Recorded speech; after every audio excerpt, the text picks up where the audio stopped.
आज Doubtnut app download करें। Doubtnut पर अपने सभी गणित, रसायन विज्ञान, भौतिक विज्ञान और जीव विज्ञान के डाउट्स का करो सफाया। बस प्रश्न की फोटो खींचो, एक ही प्रश्न को क्रॉप करो और तुरंत वीडियो सोल्यूशन पाओ।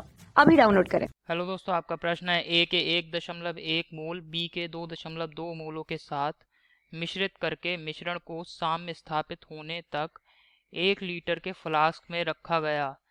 अभिक्रिया दे रखी ए प्लस 2b और इससे बन रहा है 2c प्लस डी। साम्य पर c के 0.2 मोल बनते हैं।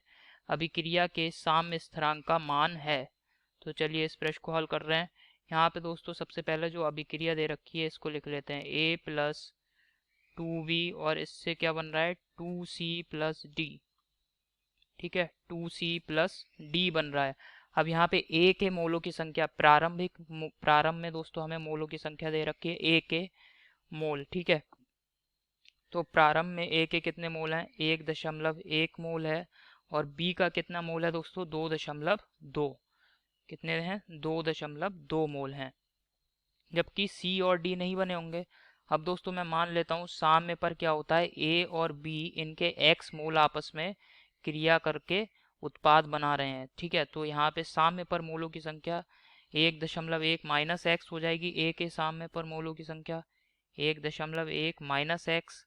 ठीक है, और b के कितने मोल करेंगे क्रिया 2x मोल कर लेंगे, क्योंकि यहाँ पे मोलों की संख्या में आप अनुपात देख सकते हैं a का 1 मोल लिया गया है b के 2 मोल।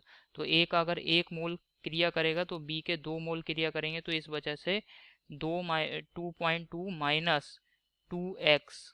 ठीक है, और c का कितने मोल बन गए होंगे दोस्तों ये 2x मोल बने होंगे और d का x मोल बना होगा। अब दोस्तों हमें प्रश्न में कह रहा है साम्य पर जो c के मोलों की संख्या है वो कितनी है। साम्य पर c के मोलों की संख्या हमें दे रखी 0.2 मोल। ठीक है, तो साम्य पर और c के मोलों की संख्या कितनी है दोस्तों 2x है साम्य पर, और ये किसके बराबर है 0.2 के।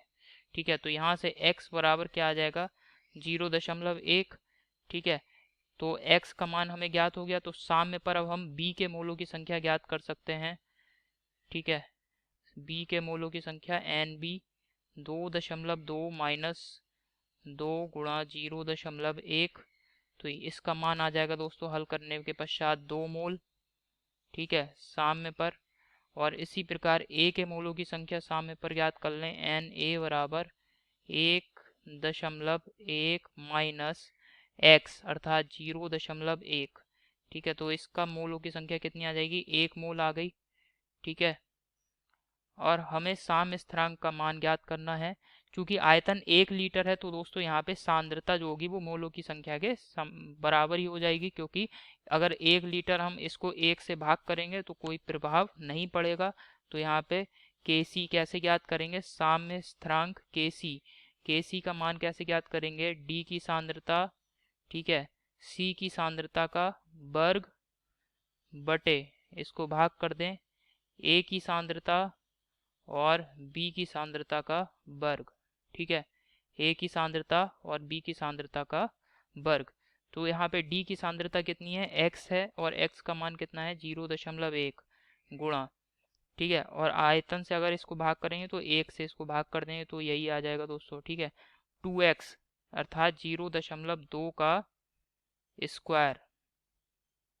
ठीक है, 2x का मान हमने लगा दिया।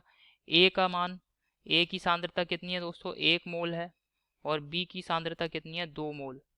2 मोल प्रति लीटर है। ठीक है, प्रति लीटर मतलब एक से हमें भाग करना है मोलों की संख्या को, तो उस पर कोई भी प्रभाव नहीं पड़ेगा। तो यहाँ पे 2 का हो गया वर्ग।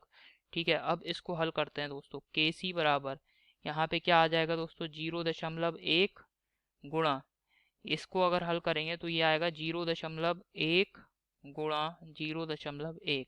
ठीक है, तो यानी Kc का मान कितना आ गया 0.001। ठीक है, यही दोस्तों हमारे प्रश्न का उत्तर है। अब जो विकल्प दे रखे हैं इन विकल्पों को देख लेते हैं कौन सा सही विकल्प है। ठीक है, तो पहले विकल्प में हमें दे रखा है 0.001, ये दोस्तों बिल्कुल सही विकल्प है, आप देख सकते हैं। ठीक है, दूसरे विकल्प में दिया 0.002, ये गलत विकल्प है। तीसरे विकल्प में दिया है 0.003, ये भी गलत विकल्प है। चौथे विकल्प में दिया है 0.004, यह विकल्प भी गलत है। तो आशा करता हूँ आपको समझ में आया होगा दोस्तों। धन्यवाद। कक्षा 6वीं से 12वीं से लेकर नीट, IIT, JEE वो एडवांस के लेवल तक 1 करोड़ से ज्यादा छात्रों का भरोसा।